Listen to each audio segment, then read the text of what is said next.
Recently, Ukrainian forces launched a counteroffensive in eastern Zaporizhzhia. Yes, they really are trying to break through right now. Yes, indeed, the fighting is intense. February 11th. This is sensational, friends. The Russian front has collapsed. Ukraine has launched a counteroffensive at the junction of the Dnipropetrovsk and Zaporizhzhia regions. This was reported by Russian war correspondents. It's extremely difficult, so there has already been a breach in our defensive lines, and the situation in the sector of the 29th Army looks the most alarming. Sensational. And this is directly related to the fact that the Russian army lost communications and telegram. It's clear that this will all be resolved in time, but right now is the most difficult period as communication hubs are being re-equipped and switched to new types of communication. First, there were problems with Starlink, then restrictions on Telegram. Russian troops have been left without coordinated operational communications management. This is a stab in the back from the Kremlin. We are appealing to the leadership of Roskomnadzor. Keep in mind that Telegram is our only primary channel for communication. The fact that you now want to take this tool away from us? Well, those who sow the wind will reap the whirlwind. The situation at the front. As we know, Starlinks have now been cut off from us. And do you also happen to want to turn off Telegram at the exact same time? This is a stab in the back. Putin's army is furious. The Kremlin shuts down Telegram, and suddenly it turns out that without it, Russian soldiers simply can't fight.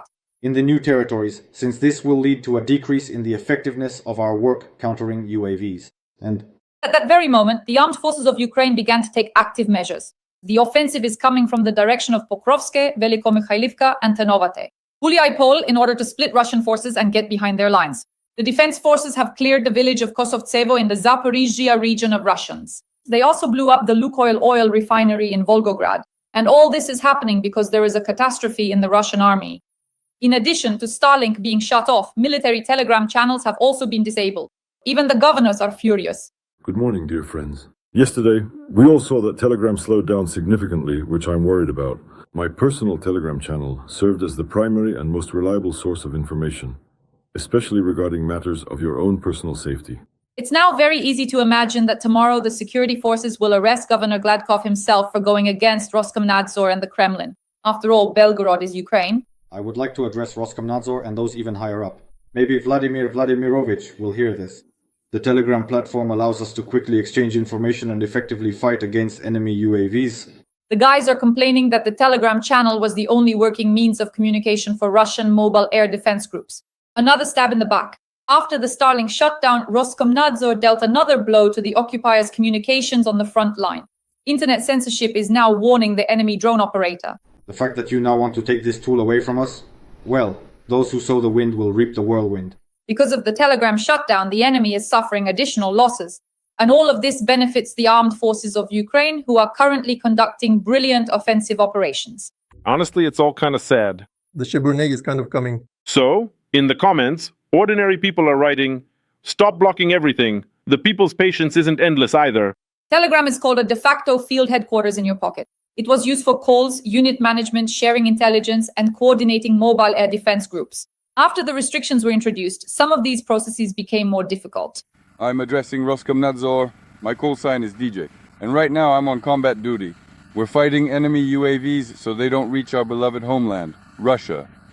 And Telegram is our only communication channel. Don't take it away from us. I would like to take this opportunity to address my fellow comrades working at Roskomnadzor through you today. We urgently need a sophisticated communication tool that functions just like Telegram. Please, I'm asking you not to slow it down and certainly do not block it. This platform allows us to exchange vital information quickly enough to successfully intercept incoming drones. The assault has been stopped. 500,000 Russians without communication from the Telegram channel. The Russian front has collapsed. Elon Musk is disconnecting Starlink for Russians, while Putin is disconnecting Telegram for Russians. Ukraine is gaining access to the geolocations of all Starlink terminals in the temporarily occupied territories. Isn't this a victory? As part of the operation, the village of Kosovtsevo in the Zaporizhzhia region has been cleared of Russian occupiers, according to a statement from the 31st Separate Assault Regiment. As the military notes, the settlement is under the full control of the Ukrainian Defense Forces. Glory to the armed forces of Ukraine. Russia is slowly turning into North Korea. Starting today, in addition to WhatsApp, social networks, and everything else, they have also begun to slow down Telegram. The process of Russia's final transformation into North Korea is successfully continuing. The key reason why the Kremlin shut down Telegram is to fight NATO. But the thing is, they're using NATO, so to speak, Starlinks to fight against Ukraine. In fact, Russia uses almost all Western technologies. Western components are found in their missiles and their weapons. It fights NATO, but at the same time, it can't exist without anything Western. Telegram founder Pavel Durov actually called the blocking of social networks in Russia a restriction of citizens' freedoms and compared the situation to Iran. And soon, perhaps, protests will break out across Russia precisely because of the blocking of all social networks. Meanwhile, in the State Duma, they explained the possible blocking of Telegram as a fight against NATO. Well, as you can imagine, Deputy Andrei Gurulyov, that hardliner, stated that the restrictions are supposedly connected to information protection. Gurulyov noted that he himself is experiencing difficulties, but called what is happening a temporary phenomenon that the authorities are obliged to respond to. Probably, information protection is one of the components of the struggle between us and the NATO countries. So, probably we won't be able to do it any other way here. I understand that this causes inconvenience for many people, including myself, because I have my own Telegram channel that people read. Nevertheless, there is the demand of the times. There are threats that arise regarding information protection. We probably need to respond to them. You'll switch over to Maxi. You said Maxi has it? I'm already on Maxi. I have a channel on Maxi, and basically, I already conduct all my work correspondence there today. Isn't that odd for you? Doesn't scare me. For now, Russians are just putting up with it. For now, they're not ready for mass protests or uprisings. They're willing to endure temporary hardships without communication, without the internet, without YouTube, WhatsApp, Telegram, or Starlink. Let's listen. Oh, this all looks very strange and very sad. But all we can do right now is just hope that somehow Telegram will come up with something and reach some kind of agreement. Russians can put up with the inconvenience. The very fact is unpleasant, but what can you do? We'll endure. We just have to endure for now. The brilliant counteroffensive by the armed forces of Ukraine at the junction of the Dnipropetrovsk, the Zaporizhzhia regions, and the collapse of the Russian front.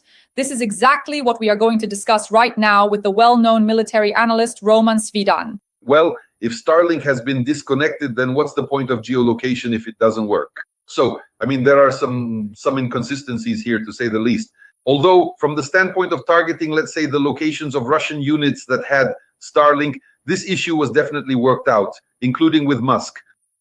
I believe the locations of the Starlink units themselves, before they were disconnected, were definitely passed on to our missile operators and our artillerymen, and of course to the FPV drone operators. That is, so that it would be possible to strike, to scout, well, and then, at the very least, to finish destroying it. Any communication, if it goes down on the front line, creates certain, well, at the very least, certain problems. That is, until they restore or find other lines of communication. The Russians are now deploying their own satellite communications, which they had abandoned when Starlink appeared. Those satellite dishes ranging from 60 centimeters to 1.20 meters are back at the front line. Well, roughly you can spot them from about 1 meter away now. And by the way, they're very easy to track, and they have to point them south at the Russian satellites in geostationary orbit that are hanging there. So this inconvenience is actually quite serious, especially since we have the ability to influence this communication. For various reasons, we are monitoring it. That is, they still emit in the radio frequency range in certain positions. And this further exposes Russian units. Besides the fact that we've gained access to the geolocation of disconnected Starlinks at the very least. Naturally, our defense forces took advantage of this. And right now they are carrying out, well, I wouldn't say large-scale offensive operations, but at the very least, tactical level counterattacks to regain previously lost positions and to halt the Russian advance toward Pokrovsk. Remember, we talked for 6 months. The Russians' main task on the eastern flank of the Zaporizhzhia front is to reach Pokrovsko in the Dnipropetrovsk region. Pokrovsko is a populated area, not Pokrovsk. Pokrovsko, a settlement located on the bypass road to Donetsk and Zaporizhzhia. Reaching Pokrovsko would give the Russians, first of all, the opportunity to continue moving along the highway towards Zaporizhzhia from the northeast and east, and secondly, to cut off, for example, the supply lines to Huliaipol and especially the Orikhiv garrison.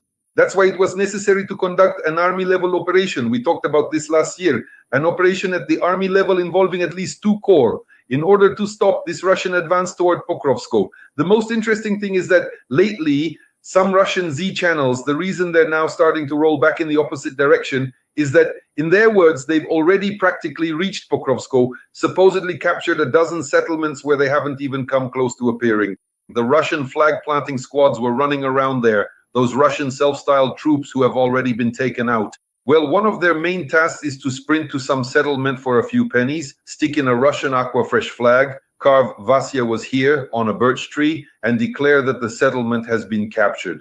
And now that our offensive operations have begun, they've had to backtrack, admitting that, in fact, those settlements weren't really captured at all. The Ukrainian army has already advanced 16 kilometers there, and so on and so forth. It's like with Kupiansk, how they claim to have captured Kupiansk. Now they don't even know what to say about it because they themselves ended up surrounded there. This is an information psychological operation on the one hand, although to be honest, it's just dumb. Like everything Russian, frankly, these manipulations are just too obvious.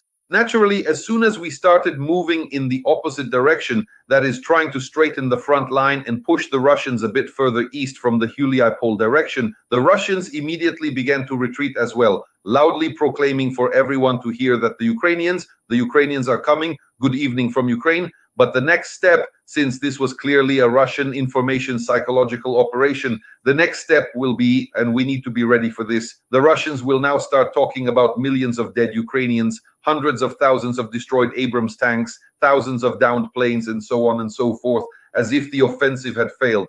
Well, that's pretty much how the Russians are going to present it now. They always play it this way. Frankly, it's rather dumb, even from a military perspective. Roman Grigorievich now regarding the shutdown of Telegram for the Russian front and in order to paralyze our enemy. So the Kremlin has decided to shut down Telegram. Telegram is our only communication channel. Don't take it away from us. Russian military rashists have appealed to Roskomnadzor and Putin, asking them not to block Telegram.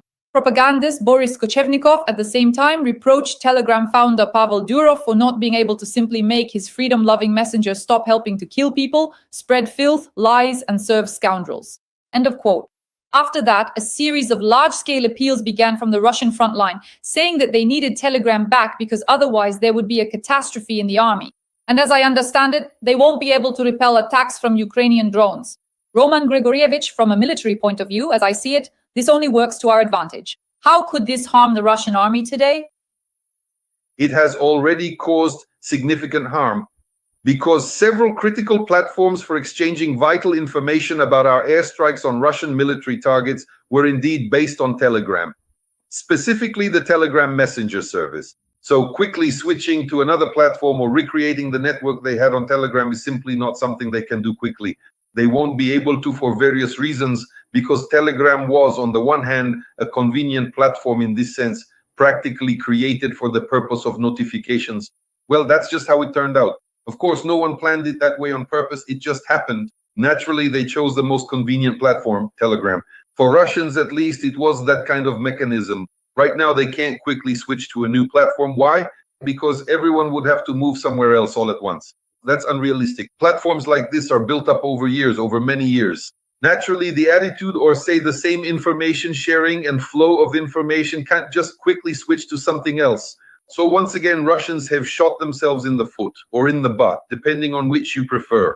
That's what I mean in this context. So we just take advantage of this situation, both with trolling and on Telegram at the same time. This gives us the opportunity, for example, to regain some of the positions we had previously lost. So again, in this sense, the objective is not a strategic offensive one, but a defensive task. In other words, to improve our defensive positions by restoring or straightening the front line, not allowing the Russians to regroup or launch large-scale offensive operations, especially in those sectors of the front where they have deeply entrenched themselves in our rear. For example, take Huliaipol. There, over the past 6 months, they've advanced dozens of kilometers. Naturally, they lack sufficient operational support. Their rear structures have not been deployed. They simply ran forward quickly, so to speak. We gave them that opportunity because our troop density was insufficient.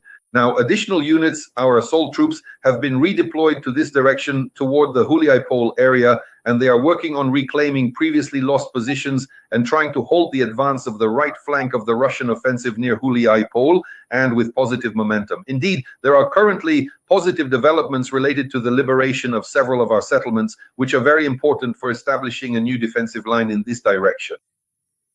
Yes, I just noticed what they're chanting right now. The Zed supporters are complaining that Telegram was the only working means of communication for Russian mobile groups of the Eastern Military District who are defending the rear from long-range Ukrainian drones.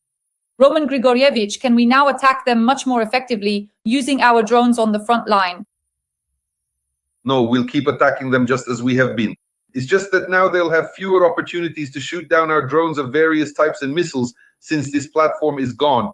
Of course, they'll call each other, But right now, the best option is to call the rail, since obviously they won't be able to launch a new platform quickly.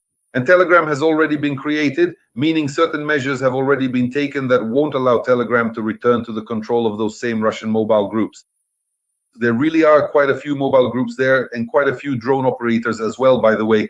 Rubicon, for example, uses Telegram and so on. Well, used to actually. Now they'll just be talking to each other. The Volgograd oil refinery owned by Lukoil was hit as a result of a nighttime attack.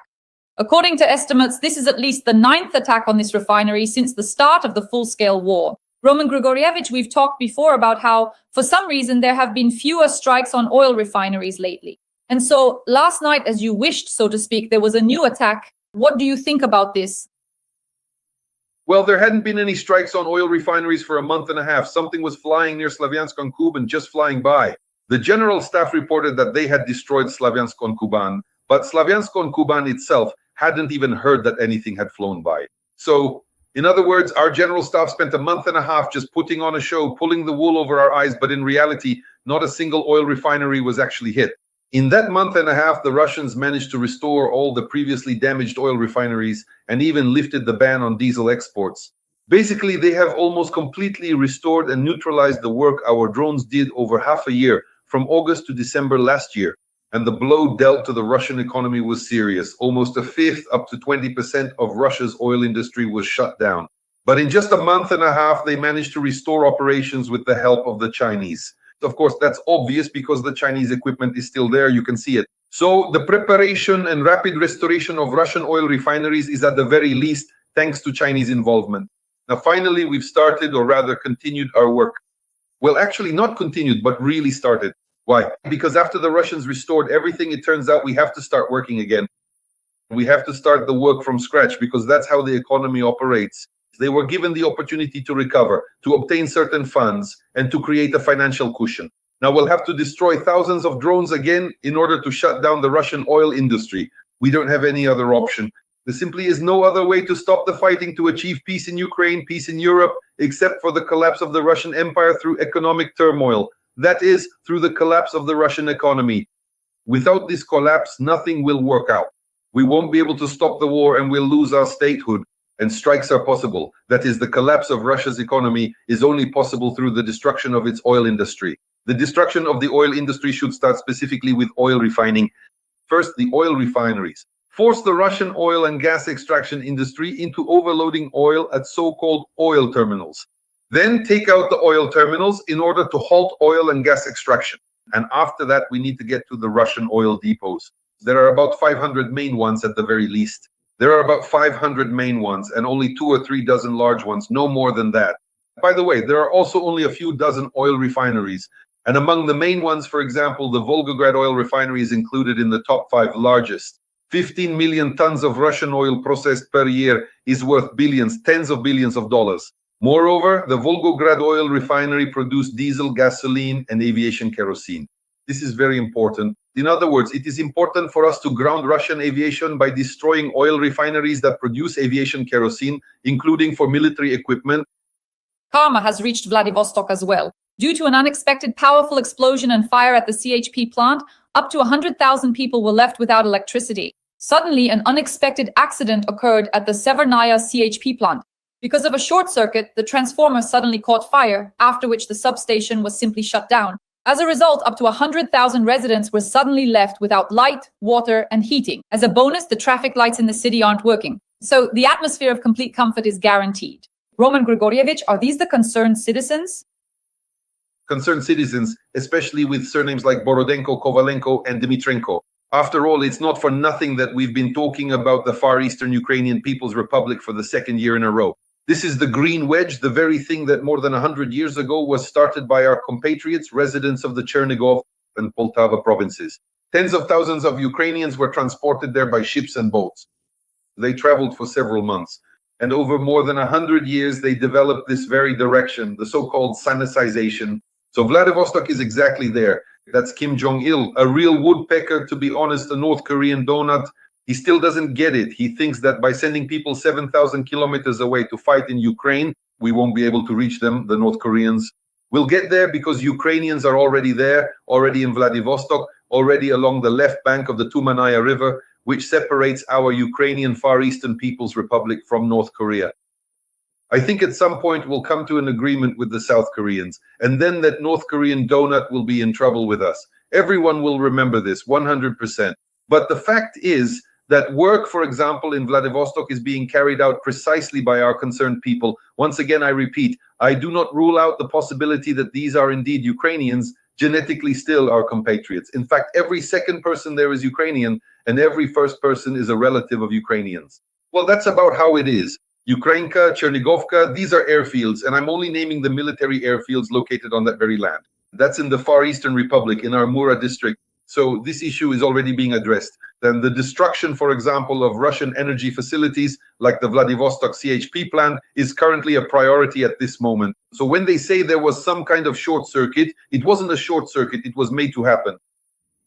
In other words, they completed their combat mission, caused a short in some network, and then everything shut down, tripped, and caught fire. Well, that's the approach. They make it look like it could have just burned down on its own. There is a technical aspect to it, and there are specialists who know exactly how to set a transformer on fire.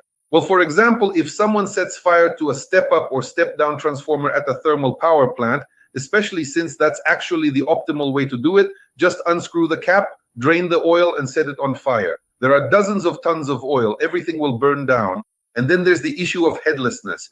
We've already talked about this. So in the end, we could set up a free heating station for our Ukrainians in the Far East. Let the Japanese, the North Koreans, and the Chinese see that we can reach over there too. Roman Grigorievich, Atlantic reports that Ukraine has created a laser air defense system called Sunray. The laser would rotate as its cameras track the target. The operator shouted, "Fire!" Within seconds, the drone started burning as if it had been struck by invisible lightning and then fell to the ground in a fiery arc, writes journalist Simon Schuster. As the author of the article noted, Ukrainian inventions include a 3D printed interceptor drone, a clone of a Russian air defense missile, wheeled robots armed with chain gun turrets, and the more exotic weapon, the Sunray laser. Taken together, the trajectory of their development suggests that Ukraine will soon be able to neutralize one of the greatest threats to its security, the swarms of Russian drones. End of quote. Journalist Simon Schuster. Roman Grigorievich, the floor is yours. Well, since Savik's namesake wrote it, we'll have to believe it. Well, what else can we do after all? So I saw with my own eyes how our laser works. Well, basically lasers, well, technical lasers, thousands of them have been produced by now. The main issue with a laser beam, first of all, is focusing. At long distances, it's very difficult to focus a laser beam. In the atmosphere.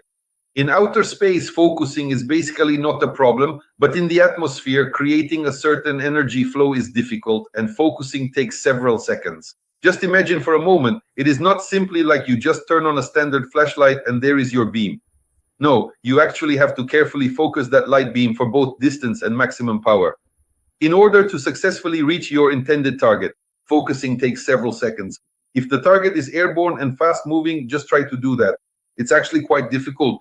Then there's the focusing range, or rather, the range for transmitting energy and especially the actual power involved. Now, lasers of this level, combat lasers, have about 50 kilowatts of power. So what does 50 kilowatts of power actually mean? Imagine, for example, a diesel generator. If you look near shopping centers, sometimes you'll see these massive 50 kilowatt machines, like something for a 6-story building. Well, maybe not literally 6 stories, but just big, powerful systems that at the very least need to store up electricity. So the energy has to come from either large, at the very least, large capacitors or generators nearby, or a connection to the main grid. And you're not going to get 50 kilowatts here just like that at the snap of your fingers. So there are challenges with these kinds of setups. They can work pretty well on ships, for example. So this is really a maritime topic. Why on ships? Because the ship's diesel generators make it possible, for example, to allocate a specific line to operate under combat conditions. But where are you going to get 50 kilowatts just like that out in the field? This is just to help you understand the process. It's not as simple as one might hope. This kind of weaponry has to be either installed on serious systems that can generate up to 50 kilowatts of power or be connected to similar power systems. And that means site-based air defense systems. The operating range of these systems is at most a few hundred meters. At least that's the case for the initial models. There are, in other words, technical specifications for lasers that claim several kilometers of range, but to be honest, no one has yet confirmed the destruction of, say, an aerial target at distances of 5 to 7 kilometers. That's just not realistic. Up to a kilometer, maybe I could believe it. Half a kilometer or a few hundred meters, that's workable. Basically, when it comes to slow-moving drones, you won't have time to engage a missile since, as I said, focusing takes several seconds. So these lasers can be used against slow-moving drones, but again, these are for stationary objects. So in terms of how the information is being presented, yes, there is a positive aspect here. Since Savik, I almost said Schuster has confirmed it, then it's definite, which means it already exists. It's just that at this stage, I really don't see much potential for scaling up this kind of weaponry or where exactly it could be used in this form. For example, we don't have 50 kilowatt units on ships that could be moved around somewhere. But for that, you'd have to, say, put a 50 kilowatt generator on skis and race it around the field. I'm deliberately exaggerating here. So from the point of view of positive information delivery, I'll say it again. Of course, that's a plus. In other words, now we have lasers too. As for the idea that tomorrow we'll be able to fend off all Russian drones with these lasers, well, I wouldn't bet on that just yet, so as not to be disappointed later.